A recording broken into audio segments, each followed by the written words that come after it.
You can't just walk in here looking like that and expect us to cash a check for $10 million. The sound of tearing paper sliced through the marble lobby sharp enough to silence every conversation in the bank. Elijah Brooks stood motionless at the customer counter as pieces of the check fluttered down like pale confetti onto the polished black floor. For a second, nobody breathed. The ticking wall clock behind the reception desk suddenly sounded louder than the crowd. Vanessa Whitmore slowly lowered her hand, the ripped remains of the cashier's check still pinched between her manicured fingers. Her expression stayed cold, almost annoyed, like she'd just thrown away junk mail instead of destroying a certified $10 million payment.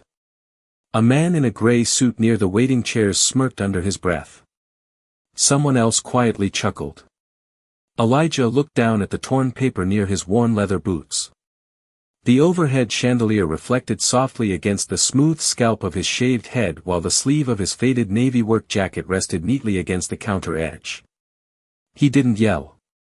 Didn't curse. Didn't even flinch. That seemed to irritate Vanessa more than if he had caused a scene. "Sir," she said again, her voice louder this time, making sure the surrounding customers could hear every word, "people don't bring checks like this into my branch dressed like they slept in their truck." A few uncomfortable faces turned away.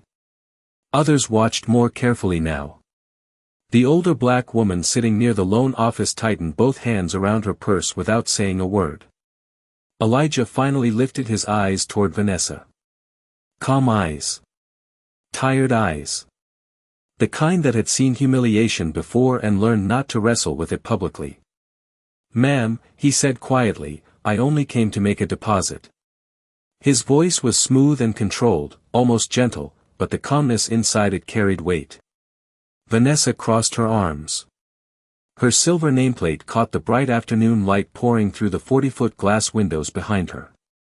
"And I'm telling you, this bank has procedures. Fraud protection exists for a reason." She tapped one red fingernail against the counter. "Now either provide proof this check belongs to you, or security can escort you out." The air inside the lobby felt colder suddenly. Elijah glanced once toward the fragments of paper on the floor. One piece still showed the number, $10 million. Another customer leaned sideways trying to read the signature line. Elijah slowly removed a weathered brown envelope from beneath his arm and placed it carefully on the counter. Vanessa didn't touch it. "I don't know what kind of stunt you think this is," she said, "but this branch handles serious clients." Behind Elijah, the front doors opened with a soft hydraulic hiss. Wind rolled briefly through the lobby carrying the smell of rain from the city streets outside. Somewhere near the offices in the back, an elevator bell chimed once. Nobody noticed except the security guard standing near the reception desk. His posture straightened immediately. Elijah remained still, one hand resting lightly against the marble counter while afternoon sunlight stretched long shadows across the bank floor. Then the private executive elevator doors slid open, and the entire atmosphere inside the building changed. The soft ding of the executive elevator echoed across the lobby, and suddenly every employee near the front desk stood a little straighter. Richard Sterling stepped out in a charcoal gray suit that looked almost black beneath the recessed ceiling lights. He moved calmly through the silence with the kind of quiet authority that never needed to announce itself. Two executives followed several steps behind him carrying tablets and folders, but Richard barely acknowledged them. His attention shifted immediately toward the customer counter near the center of the lobby. Toward the torn pieces of paper scattered across the marble floor. Toward Elijah Brooks. Vanessa Whitmore forced a quick professional smile that did not fully hide the tension gathering around her eyes. "Mr. Sterling," she said brightly, "we are just dealing with a situation involving a suspicious check." Richard slowed his pace. His polished shoes clicked softly against the stone as he approached the counter. Around the lobby, customers pretended not to stare while secretly watching every movement. Elijah remained exactly where he was, one hand resting near the worn envelope on the counter. His posture stayed relaxed despite the humiliation hanging in the air like smoke after a fire alarm. Richard looked first at the torn check pieces near Elijah's boots. Then at Vanessa. Then finally at Elijah himself. For a brief second, something shifted across the older man's face. Recognition. Real recognition. Not the kind reserved for wealthy clients with expensive watches and private accounts, but something deeper. Personal. Richard stopped directly in front of him. Vanessa quickly stepped forward. "Sir, this gentleman came in with a $10 million cashier's check and refused to provide proper verification. I was just following policy before things escalated." Richard did not answer her immediately. The lobby had gone completely still now except for the faint hum of air conditioning flowing through the ceiling vents. Somewhere near the windows, rain tapped softly against the glass. Elijah lowered his eyes briefly, almost tired, then looked back up again. Richard Sterling suddenly extended his hand. "Elijah Brooks," he said warmly, his voice carrying through the entire lobby, "I was beginning to think you were not coming." Vanessa blinked hard. The security guard near the entrance slowly lowered his hand from his radio. Several employees exchanged confused glances. Elijah shook Richard's hand firmly but without drama. "Traffic on Lexington was worse than usual," he replied calmly. Richard smiled faintly. "You still drive that old pickup truck?" A few people nearby looked stunned. Elijah gave a small shrug.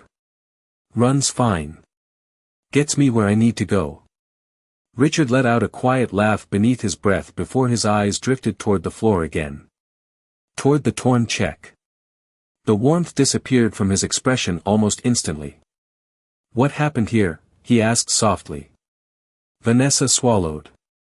"Sir, I believe the document might be fraudulent." Richard bent down slowly and picked up one of the torn pieces himself. The paper crinkled lightly between his fingers. He stared at the visible routing numbers for 2 long seconds. Then he looked directly at Vanessa. "Do you have any idea whose signature was on this check?" Her face lost color. Richard continued before she could answer. "That account belongs to the Brooks Community Growth Foundation." Murmurs spread quietly across the lobby. One of the younger employees near reception looked visibly shocked. Elijah glanced toward the windows where gray rain clouds darkened the afternoon skyline. His voice stayed calm. "It was supposed to fund the scholarship initiative we discussed." Richard nodded once, his jaw tightening slightly. "A scholarship initiative for underprivileged students across 5 boroughs," he said quietly. "Including this neighborhood." Vanessa's lips parted, but no words came out. The older black woman near the waiting chairs stared at Elijah differently now, her eyes glistening beneath the soft lobby lights. Richard looked back at Elijah again, and this time his voice lowered with unmistakable respect. "Sir," he said carefully, "I owe you an apology for what happened in my bank today." Vanessa Whitmore felt the blood drain slowly from her face as every pair of eyes in the lobby turned toward her. The polished confidence she wore so effortlessly only minutes earlier now seemed too tight for her, like a blazer buttoned wrong under pressure. Richard Sterling carefully placed the torn piece of check onto the marble counter beside the others. His movements stayed controlled, but the silence around him carried disappointment sharper than anger. Elijah Brooks remained calm through all of it. That calmness unsettled people more than shouting ever could. Most men would have exploded after being humiliated in front of strangers.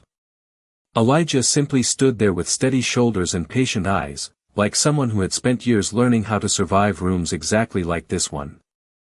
Rain continued tapping softly against the massive front windows while dark clouds rolled low above Manhattan outside. Richard folded his hands in front of him. "Vanessa," he said quietly, "do you understand who Mr. Brooks is?"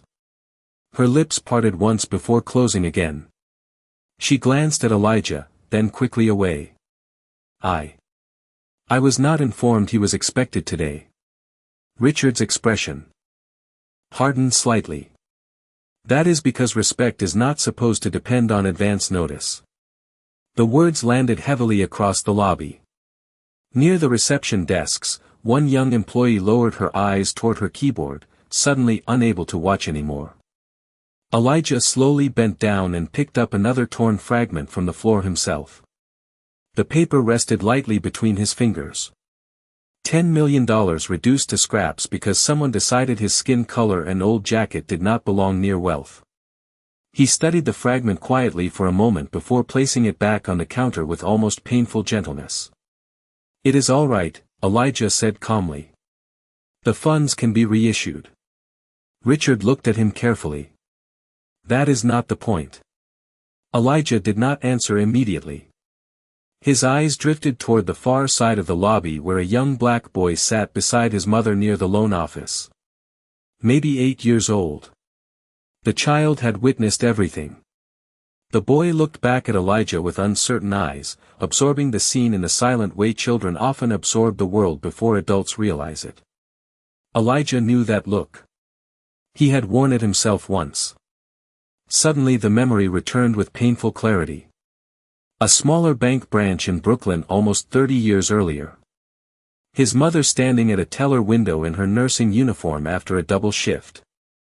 The security guard watching her too closely.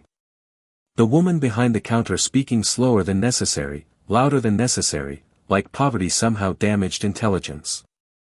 Elijah had been 11 years old carrying his school backpack while pretending not to notice the embarrassment burning in his mother's tired smile. "People see what they expect to see," she had whispered to him afterward while walking home through winter slush. "Do not let that poison your heart." The memory faded as quickly as it came. Richard's voice pulled him back into the present. "Mr. Brooks founded scholarship programs in 23 neighborhoods," he said, now addressing the entire lobby more than Vanessa alone. "Last year alone, over 400 students attended college because of his foundation." Soft murmurs spread again. Vanessa swallowed hard. The older black woman near the waiting chairs wiped discreetly beneath one eye. Elijah shifted uncomfortably under the attention. He never enjoyed public recognition. That was why most people did not know his face despite his name appearing quietly behind hospitals, libraries, after-school centers, and youth housing programs across the city. Richard gestured gently toward the executive hallway. "The board is waiting upstairs," he said. "We prepared the conference room for your presentation." Elijah glanced once more at the torn check pieces before looking back toward Vanessa. She could barely meet his eyes now. Her posture had changed completely. The authority was gone. In its place stood something smaller. Human. Fragile. Embarrassed. Elijah picked up his weathered envelope from the counter and tucked it carefully beneath his arm again. Then, before following Richard toward the executive elevators, he paused beside the young boy near the waiting chairs. Elijah offered him a quiet smile. "Never let somebody else decide what you are worth," he said softly. The boy nodded without speaking while the entire marble lobby stood frozen around them. The executive elevator doors closed softly behind Elijah Brooks, shutting out the heavy silence of the lobby below. Inside the mirrored walls of the elevator, the tension finally loosened slightly from Richard Sterling's shoulders. One of the younger executives standing near the back adjusted his tie nervously while avoiding direct eye contact with Elijah. Nobody seemed fully certain how to recover from what had just happened downstairs. Elijah stood quietly near the center rail with his weathered envelope tucked beneath one arm. Rain streaked across the glass skyline outside as the elevator climbed higher above Manhattan. Richard exhaled slowly through his nose. "I should have come down earlier," he admitted quietly. Elijah gave a small shrug. "You did not tear the check." The simple response somehow carried more weight than anger would have. Richard glanced down briefly, ashamed anyway. The elevator reached the 32nd floor with a soft chime. As the doors opened, warm amber lighting spilled across polished oak floors and glass conference walls overlooking the city. Several board members waiting near the conference room immediately straightened when Elijah stepped out. Some recognized him instantly. Others looked confused, clearly expecting someone very different. A tall woman in a cream blazer approached first with her hand extended. "Mr. Brooks," she said warmly, I am Cynthia Morales from the Education Investment Board. It is an honor to finally meet you. Elijah shook her hand politely. Thank you for being here. Beyond the conference room windows, thunder rolled faintly above the river while the late afternoon sky darkened into shades of steel blue. Inside the room, a long walnut table stretched beneath hanging pendant lights. Folders, contracts, and presentation screens had already been prepared for the meeting. Richard motioned toward the chair at the head of the table. We reserved your seat here. Elijah hesitated for half a second before sitting down carefully, almost like someone still unused to rooms built for powerful people. The executives slowly took their places around him. One older board member cleared his throat awkwardly. Mr. Brooks, before we begin, I just want to say the work your foundation has done in Brooklyn has changed lives. Elijah nodded politely but kept his eyes low for a moment. Praise always seemed to make him uncomfortable. Richard remained standing near the windows overlooking the city below. Today, he announced to the room, we finalized the expansion of the Brooks Scholars Initiative into 5 additional borough programs. Screens around the conference room lit up with photographs of students in graduation caps, after-school programs, libraries, and renovated community centers. Quiet admiration spread around the table. Elijah watched the images silently.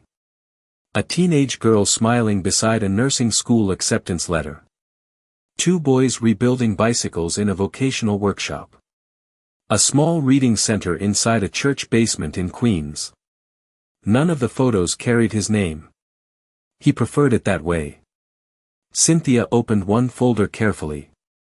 Your projected funding over the next 10 years could impact nearly 12,000 students, she said softly.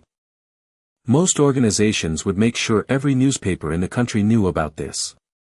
Elijah leaned back slightly in his chair. The kids matter more than headlines. The room fell quiet again. Richard studied him carefully from across the table. Men with money often entered rooms wanting attention first and generosity second. Elijah seemed built backward from that world. One executive near the far end finally spoke up. Sir, he asked cautiously, if you do not mind me asking, why keep driving that old pickup truck? A faint smile touched Elijah's face for the first time all afternoon. Because my mother cleaned houses for 26 years so I could eventually afford it. A few soft laughs broke the tension around the table, but Elijah's eyes drifted toward the rain outside again. And because I never wanted comfort to erase memory. Nobody spoke after that. The words settled quietly into the room like truth people recognized immediately but rarely heard spoken aloud. Then a soft knock interrupted the silence. The conference room doors opened slowly. Vanessa Whitmore stood in the doorway holding a fresh envelope with trembling hands. Every conversation inside the conference room stopped the moment Vanessa Whitmore stepped through the doorway. The soft amber lights above the walnut table suddenly felt harsher against her pale face. She held a new certified envelope carefully with both hands, almost like something fragile enough to break under pressure. Nobody invited her inside. Rain continued sliding down the massive windows behind Richard Sterling while distant thunder rolled somewhere beyond the skyline. Vanessa looked smaller now than she had downstairs in the marble lobby. Less polished. Less certain. Richard turned slowly toward her, his expression unreadable. Yes, he asked. Vanessa swallowed before speaking. The replacement cashier's check has been prepared, she said quietly.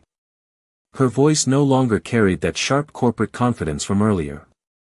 She stepped forward carefully and placed the envelope near Elijah Brooks without meeting his eyes at first. Elijah glanced down at the envelope but did not touch it immediately. The room stayed silent. Enough to hear the faint hum from the city traffic 32 floors below. Vanessa finally lifted her gaze toward him. Mr. Brooks, she said softly, I owe you an apology. Her hands tightened together in front of her. What happened downstairs was unacceptable. Elijah watched her calmly without speaking. That silence forced her to continue.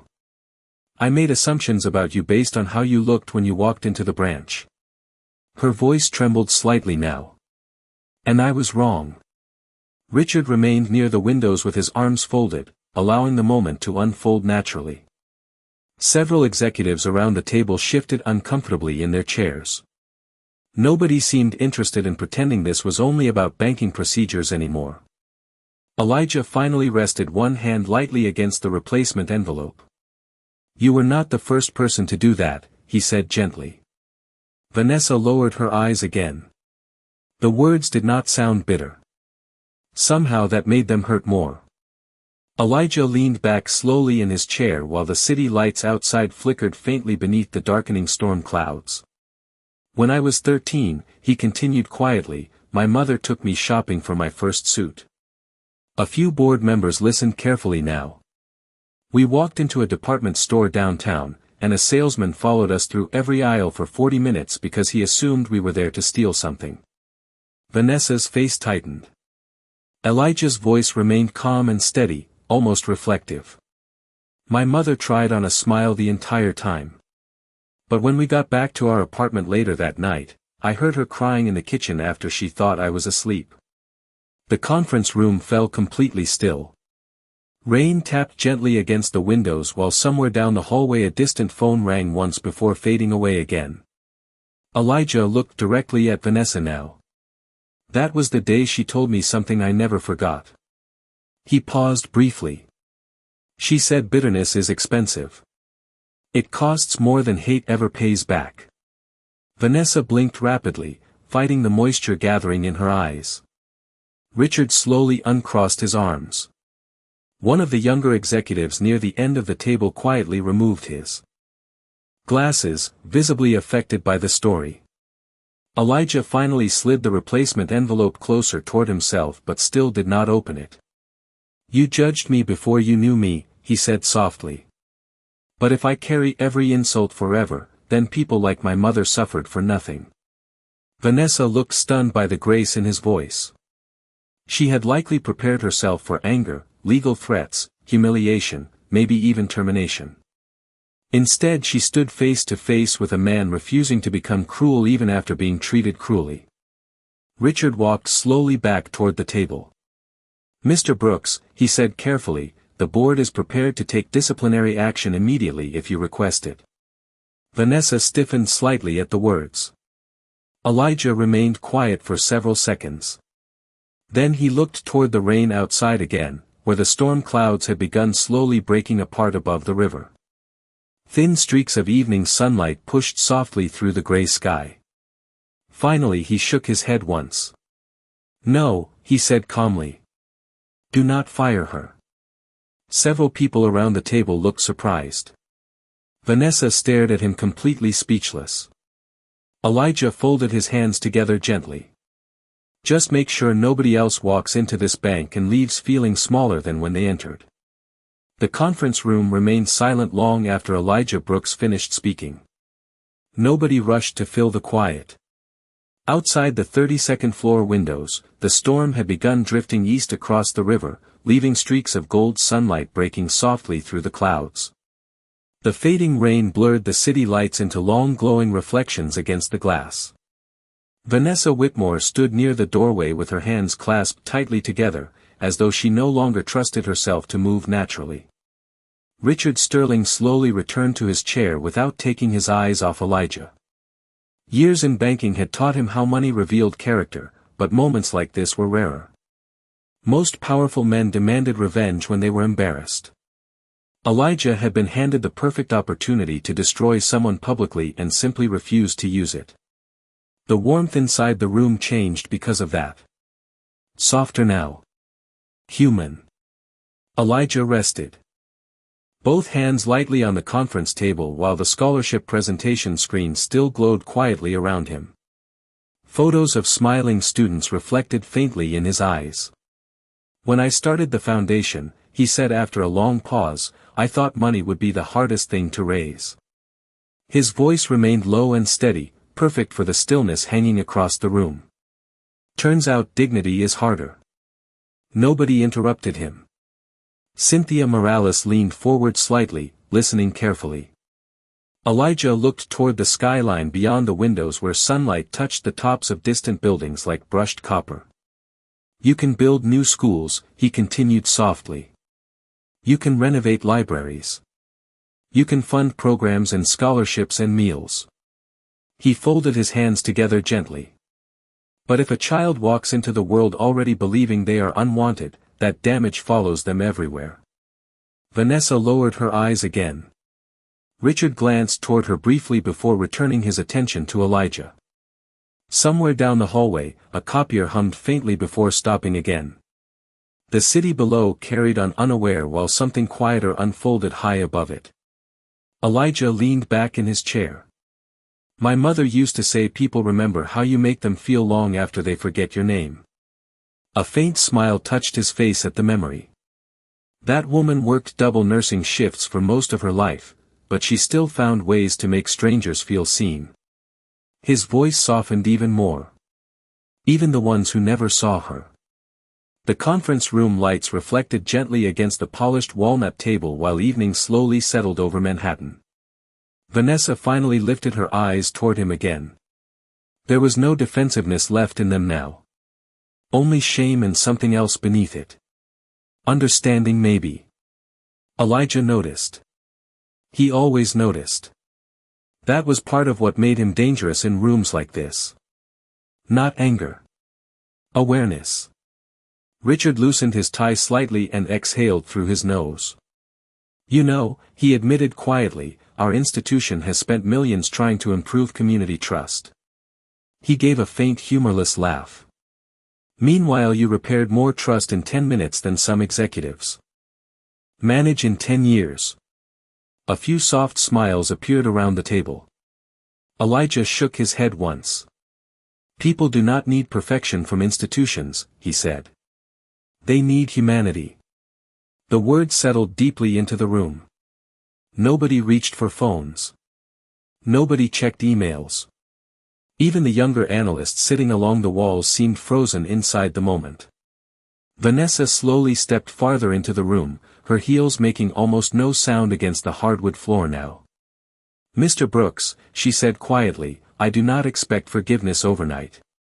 Elijah looked toward her calmly. Good, he replied gently. Because growth that happens overnight usually disappears just as fast. Surprisingly, Vanessa nodded. She accepted the truth of that without argument. Outside, the last heavy rain cloud drifted away from the skyline, and warm evening sunlight finally poured fully across the conference room windows. Golden reflections stretched across the table, across the contracts, across the replacement check resting quietly near Elijah's folded hands. For a few seconds nobody spoke at all. The room simply breathed together in the silence. The golden evening light lingered across the conference room like a quiet blessing after the storm. For several long seconds nobody moved. The city beyond the windows glowed beneath clearing skies while traffic lights flickered alive along the streets far below. Elijah Brooks sat calmly at the head of the walnut table with his hands folded near the replacement cashier's check. The room no longer looked at him with curiosity. It looked at him with respect. Richard Sterling slowly took his seat and opened the presentation folder in front of him. There is one more thing the board needs to discuss before we finalize the partnership, he said carefully. His tone carried a different weight now. More personal than corporate. Cynthia Morales glanced toward him with mild confusion while several executives straightened in their chairs again. Richard removed a thin black folder from beside his tablet and slid it gently across the table toward Elijah. This was supposed to be announced later tonight at the gala, he explained. But after what happened downstairs, I think everyone in this room should understand exactly who they are sitting with. Elijah looked puzzled for the first time all afternoon. He rested one hand on the folder but did not open it immediately. Richard smiled faintly. Go ahead. The room stayed silent except for the faint ticking of the wall clock near the conference doors. Elijah opened the folder slowly. Inside rested architectural renderings, scholarship projections, and photographs of a massive building still under construction in Brooklyn. Across the top page, bold silver lettering read, Brooks Center for Community Advancement. Elijah blinked once, genuinely caught off guard. Richard leaned forward slightly. 3 months ago your foundation quietly paid off the remaining debt for 6 public after-school programs that were scheduled to close. Cynthia looked stunned. One executive near the far end whispered softly under his breath. Richard continued. Then last month, without telling anyone, you purchased and renovated an abandoned 6-story building to create free tutoring centers, career training labs, and legal assistance offices for low-income families. Vanessa stared at Elijah from across the room like she was seeing an entirely different person than the man she humiliated downstairs. Richard folded his hands together carefully. What nobody outside this board knows yet, he said, is that Elijah Brooks also personally funded the emergency housing initiative that kept over 300 families from being displaced last winter. The room fell completely still again. Even the soft hum from the projectors suddenly seemed distant. Elijah lowered his eyes toward the photographs inside the folder, visibly uncomfortable with the attention. That was supposed to stay private, he murmured quietly. Richard gave a slow nod. I know. He paused briefly. But after today, silence would feel dishonest. Vanessa's lips parted slightly. You paid for all that? She asked softly before she could stop herself. Elijah glanced toward her with the same calm expression he had worn all afternoon. People helped my mother when I was young, he said. I just kept the favor moving. Cynthia shook her head slowly. In disbelief. Most billionaires spend millions making sure their names appear on buildings. Elijah gave a faint tired smile. Buildings are easy. The fading sunlight reflected warmly across the photographs spread over the table. Children reading inside bright classrooms. Families carrying groceries into temporary housing units. Volunteers unpacking bookshelves. None of the images included Elijah himself. Richard watched Vanessa carefully now. Do you understand? He asked quietly.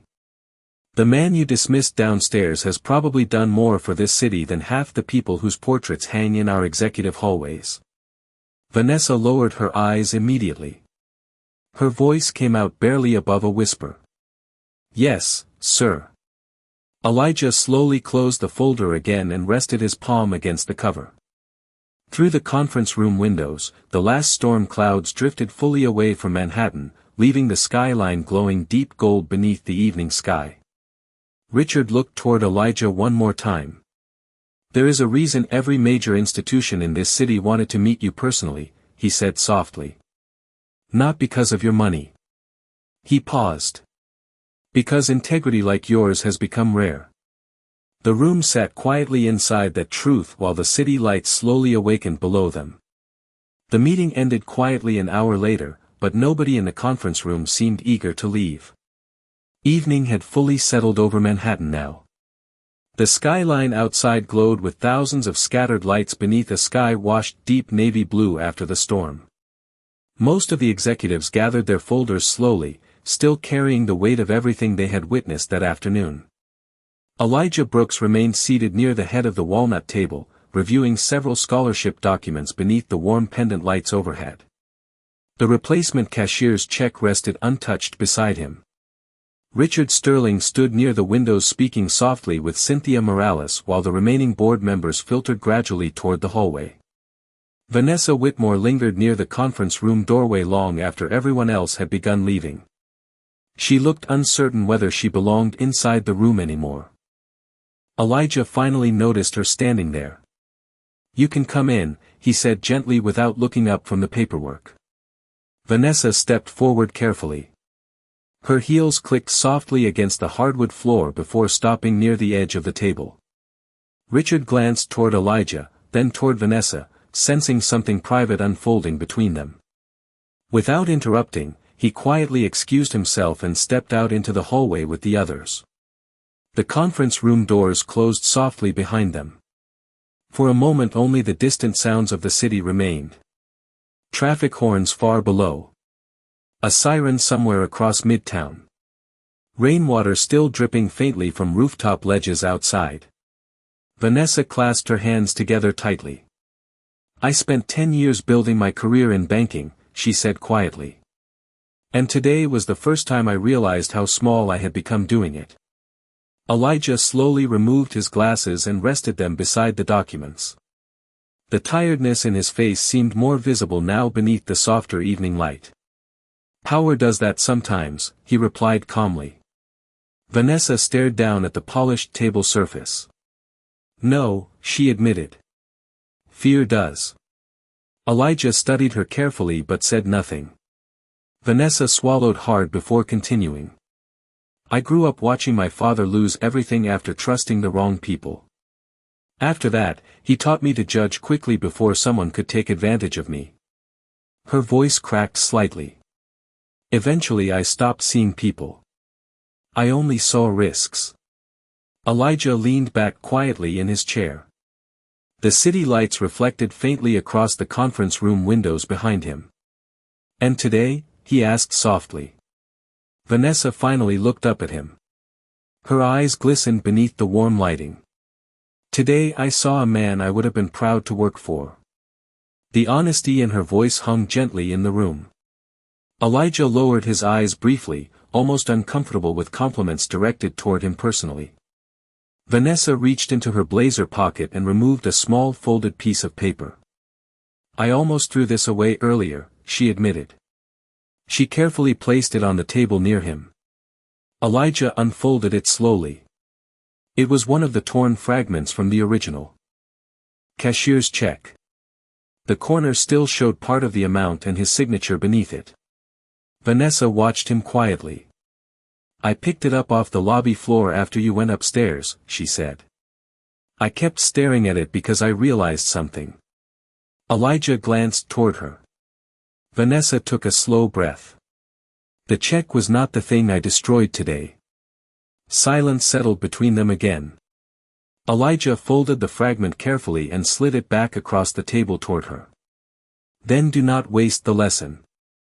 Vanessa blinked once, surprised. "You really believe people can change?" Elijah smiled faintly. "I would not spend my life investing in communities if I did not." Outside the windows, the clouds had fully disappeared now, revealing clear reflections of the city river beneath the glowing bridges. Vanessa looked toward the skyline for several seconds before speaking again. "The young boy downstairs," she said quietly. "The one you spoke to before coming up here." Elijah nodded once. Vanessa's voice softened almost into a whisper. "I saw the way he looked at you." She paused. "Nobody ever looked at me like that." Elijah rested his hands together gently. "Then maybe it is time to become the kind of person they can." Vanessa lowered her eyes again, overcome by the simple truth inside the words. And for the first time that entire day, she did not look like a bank manager at all. She just looked human.